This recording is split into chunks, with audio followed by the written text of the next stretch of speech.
It's a Friday, and what a week. We got a game finally in, and what a game it was. Chandler P, Lou Will, Michelle B. We got some hoops to talk about. Before we even get started, our SGP hit, you guys. Look at Woo-hoo! us. Look at us. Look Look at at us. us. Winning. Always winning. Here we Good go. There start. it is. Haliburton, who even are you? What a stunner. A building silenced in a matter of seconds. 111-110, your final. Haliburton with the most ridiculous shot with 0.3 seconds left on the clock. Pascal Siakam finished with 19. Obi had 17 off the bench. There were 6 scores for the Pacers in double digits. But let's just start with the obvious, Chandler. The fact that the Thunder led this game the entire time up until that 0.3 second situation. And then the Pacers did what we really honestly should be used to by now, and yet we're still all shocked again here on Friday morning. But take me through what you saw and how you felt, because it was a stunner. I still can't believe it. I mean, just a ridiculous comeback, and just continue to do what they've done all playoff long. So like you said, I don't know why we're so surprised, but we are. And again, this team is just resilient. They fight.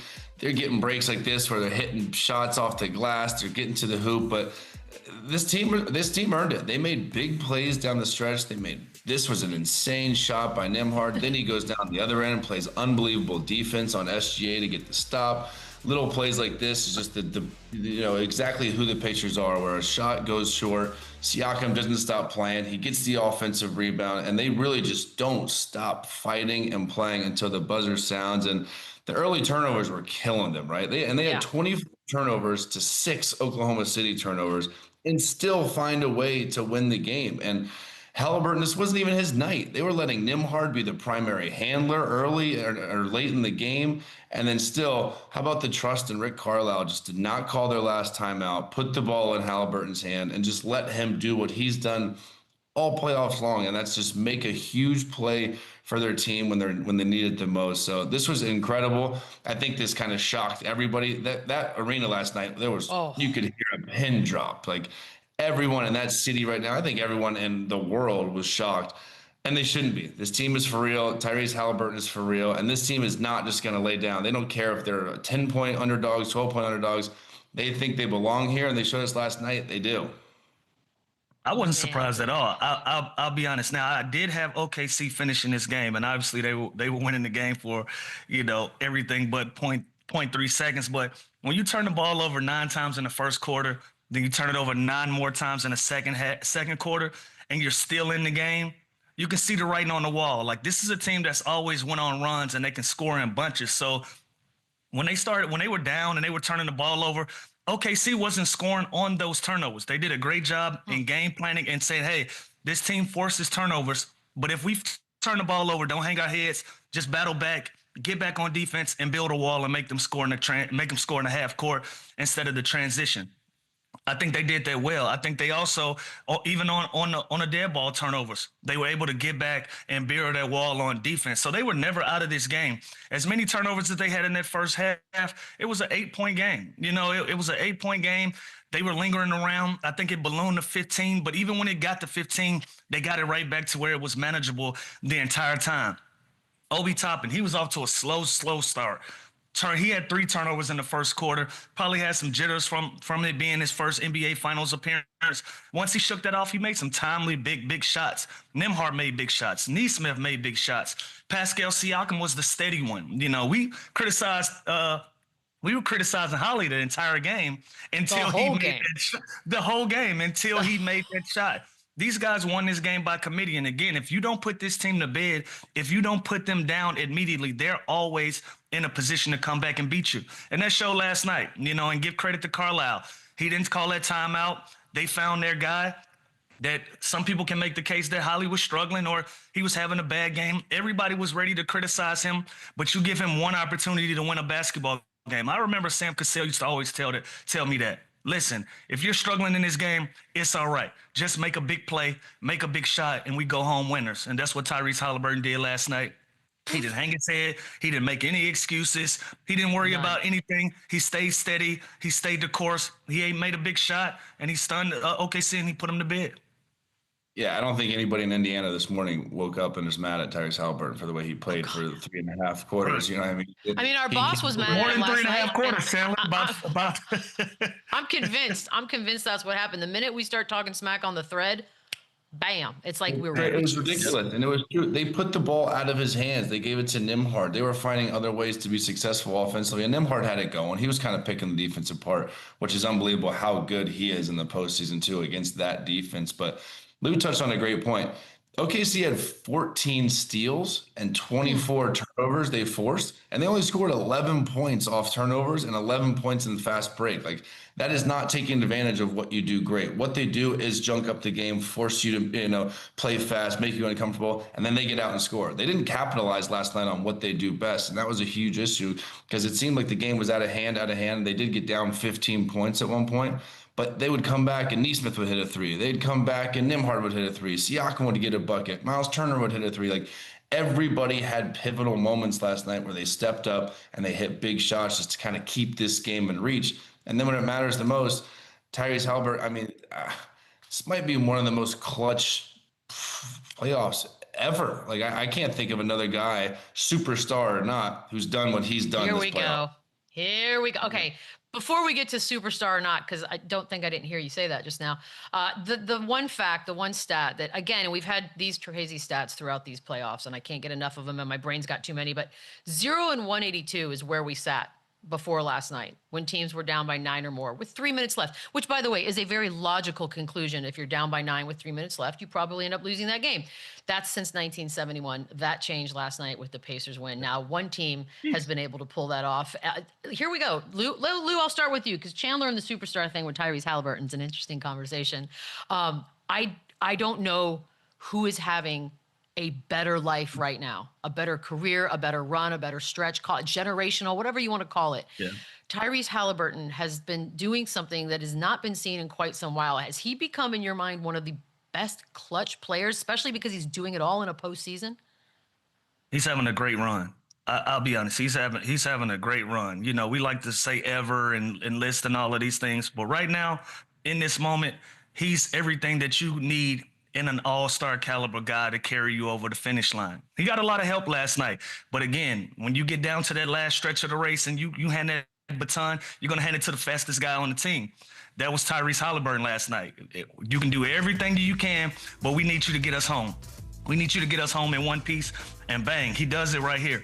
This is a team that doesn't go for ties. And even though they were only down 1 point, they're not going for the tie. They're going to try to beat you every time. So he didn't try to get a foul. He didn't try to do anything fancy. He got to a nice little 19-footer right there.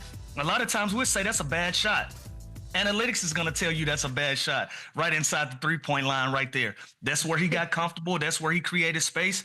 He was able to send those guys home. He's having an incredible and remarkable run in this postseason. I wish some of these games they wouldn't play catch up all the time because at some point this is going to come back to bite them. But it's worked thus far. But if this is a team that can take care of the basketball, that can play better, can be efficient on the offensive end and play the way that they've been playing, that's going to change the entirety of how we look at how this series is going to play out.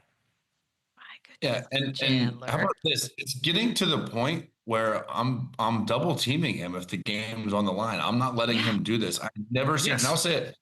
This is the greatest. Double team. I throw everyone. Like, you know what's coming. Yes. Throw the book at him. He's not shooting the ball again. With the game on the line, Tyrese Haliburton is not shooting the ball against me. Like, there's just no way. He's proven that he has ice in his veins. He wants the big shot. He loves these big moments.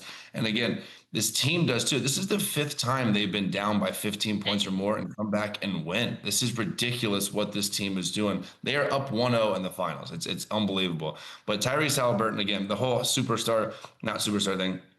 First of all, who cares? Like, who cares, right? Like, he is. If you don't care, Chandler, then why can't you call him a superstar?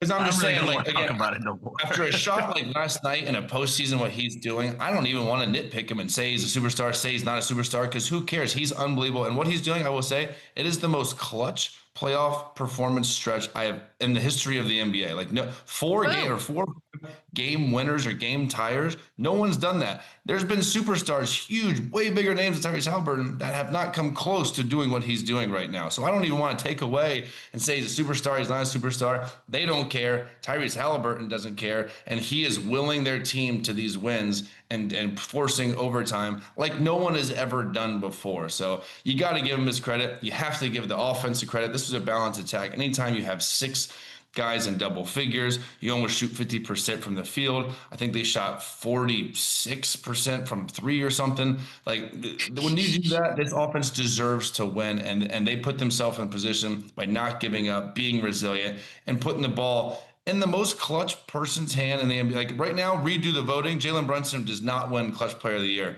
It's this dude because he's doing it when it matters the most. By the way, he's got 5. He's second only to LeBron, who has 8 in game time field goals. 4 of them were this year. It has been something marvelous to watch. And again, if you're in the building last night, and I know they were feeling it, the win felt inevitable. It felt like, let's just hurry up and get the clock down so we can go outside and party in the streets. And then it was just an absolute morgue in there. To have that kind of power in your hands, the way Tyrese Haliburton has had now it's got to be an amazing feeling. For the record, I have Pacers in 6, and I had it before this thing started. But I want to ask you guys, because you have the Thunder coming out. I don't recall that. Oh, I've had it.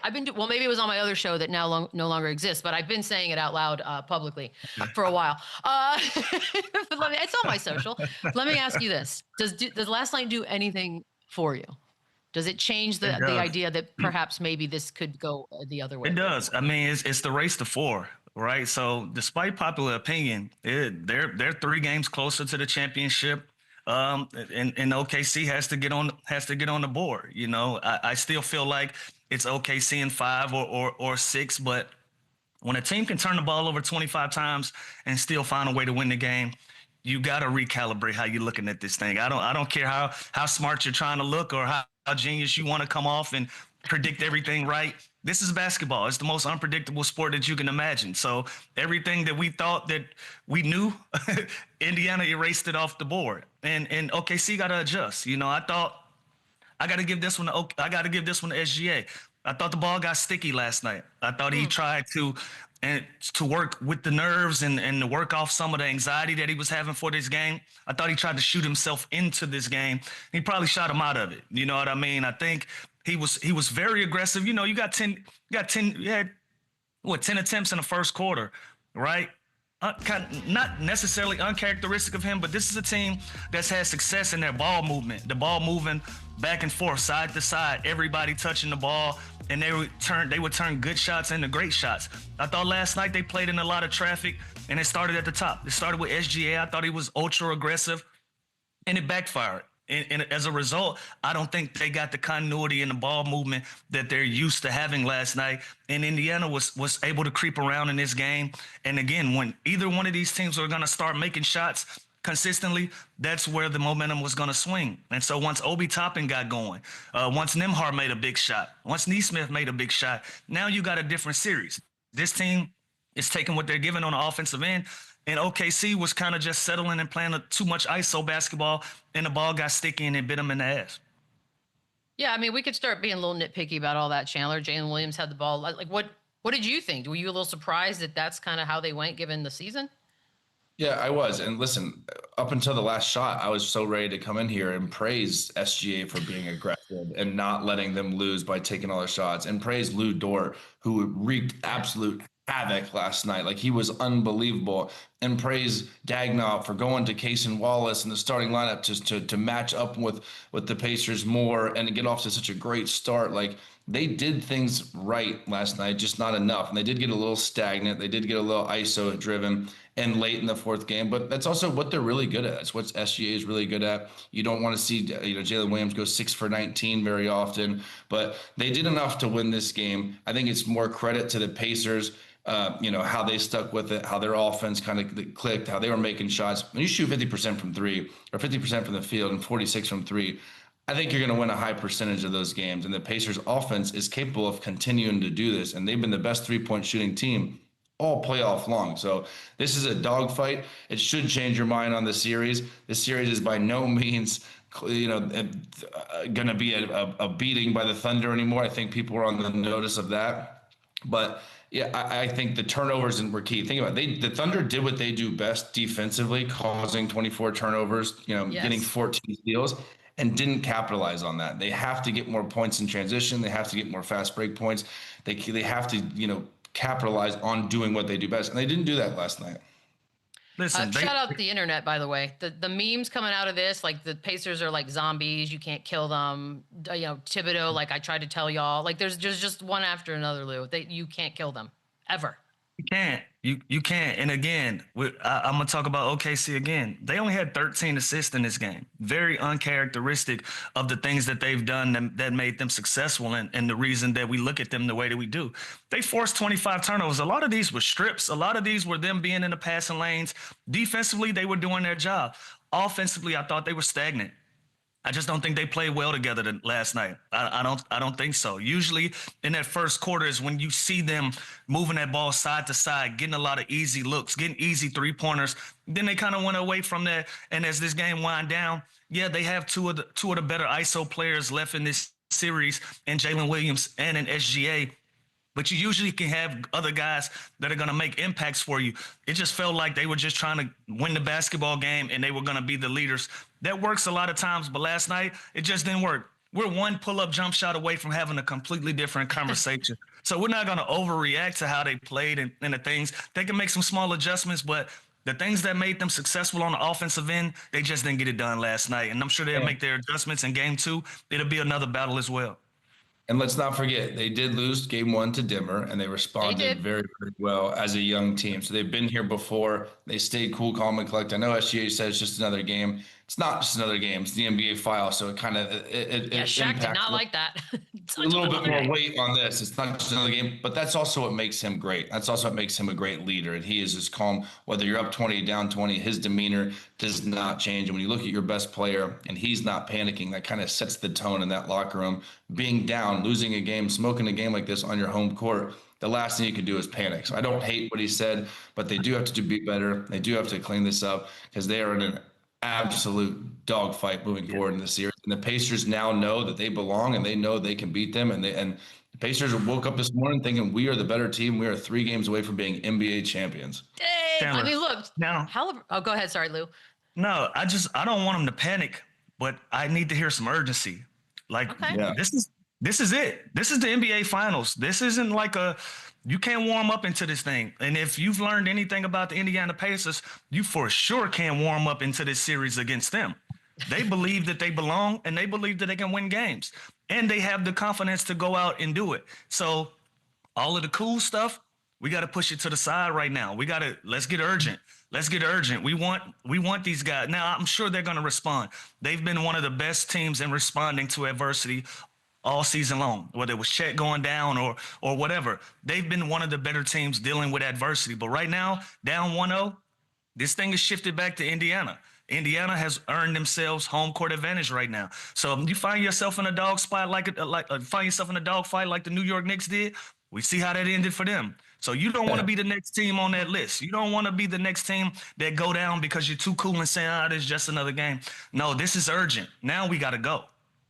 Yeah, someone last night was saying, like the Bucks, the Cavs, the Knicks, they're sitting at home right now saying, "I told you so." Like I told you. It's amazing. Like there's an image of Thibodeau on the sidelines, like pointing at the court during one of the games with the Pacers. And he's like, "This is exactly what they did to us." Like it's the exact same thing. And just more justification. You should have never fired Tibbs.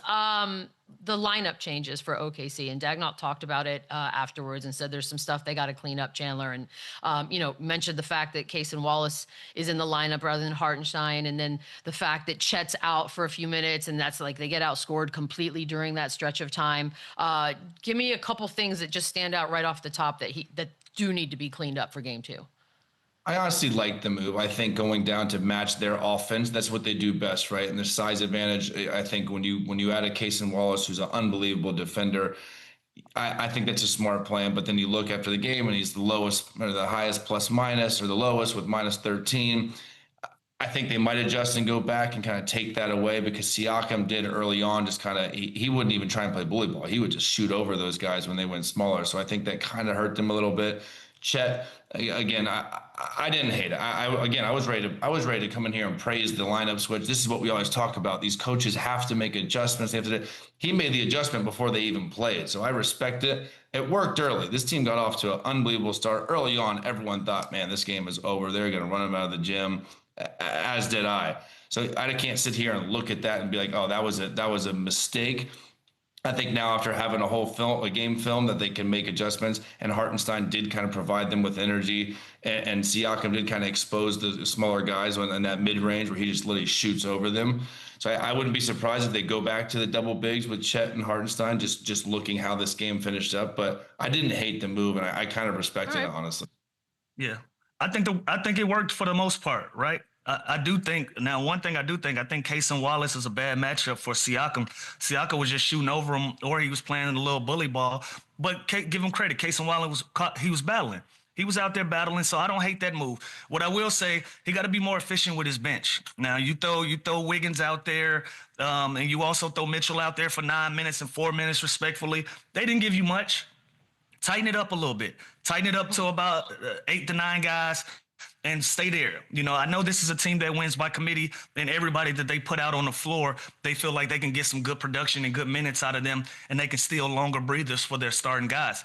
But this is the end all be all. Like, we gotta tighten this thing up. And so I think with those things, you play Hartenstein more. You give Chet those extra 4 or 5 minutes that you gave to Wiggins or that you gave to Mitchell, other guys, because it just didn't work out. You got to tighten it up. And again, man, when you play a team that turns the ball over 25 times and they beat you by 1 point, that has to be alarming to you. But at the same time, you don't overreact. And so with Shai's temperament, with him saying it's just another game, I don't agree with that part, but I don't think they overreact as well. I mean, it's also probably a little bravado, right? Like, you don't want to look panicked. Even if inside he's like, oh God, you can't appear. But you can't look too cool either. You can't be too cool either. That's not the time. Yeah. This was the same guy that was smiling when they lost and walking off the court. Like, this is his demeanor. I don't have a problem with that at all. You know, it was another big key to the game was the bench. And Oklahoma City's bench, you're down 1-0 now. Like, you know what I mean? The first game, the bench went to Indiana. They outplayed them. They were more productive. They were more efficient. The bench of the Pacers have been great all season long, all playoffs long. Obi Toppin, fantastic last night. McConnell found a way to kind of get his 9. Matherin didn't even have a big game. Usually you're going to see double digits from him. He only had 5 points. But after one game, the bench for the Pacers was better last night. So Oklahoma City, we always praise them, how deep they are. They can go 10, 11, 12 deep. They also got to be better. They got to match the Pacers bench. But again, they went 11 guys. You go 11 guys. It's hard to catch a rhythm like that. You got to slim this thing down. I understand. I get it. All of those guys can play. But right now, we're trying to win a series. We got to tighten it up. We got to go with the guys that we know for sure is going to give us what's needed. We can't really experiment a lot. I like the fact that they made their adjustments before this thing started. But now here you go. You're going to have to make another adjustment. So now we might see Hartenstein back in the starting lineup for game 2. Now you don't have any consistency. You don't have anything that you can really rely on with other than the fact that you know that everybody can play. Because everybody can play doesn't mean that they need to play. This is an adjustment that they also got to make. Like TJ McConnell is a guy that you know he's going to give you some. Matherin is a guy you know that's going to give you some. Toppin. You're not going too much deeper. Bryant is another guy that's going to. But other than that, we're not doing too much. We're not gonna do too much. OKC got to take a page out of that book, and they just got to be efficient with the guys they put on the floor off the bench. You know what? That's an interesting point, Lou, because it's part of like why the luxury of having such a great lineup and depth is the fact that you can make these tweaks. And I kind of feel like people would disagree with you maybe, but we got Kenny Beecham on the other side, which is perfect. That's fine, but I know they can overdo it sometimes. You can just overdo it. I like the point you're making because it's something to think about. We'll ask him about it on the other side, get his reaction as well on what we saw last night. Yeah. Run it back, run it up, run it back, run it up, run it back, run it up, run it back.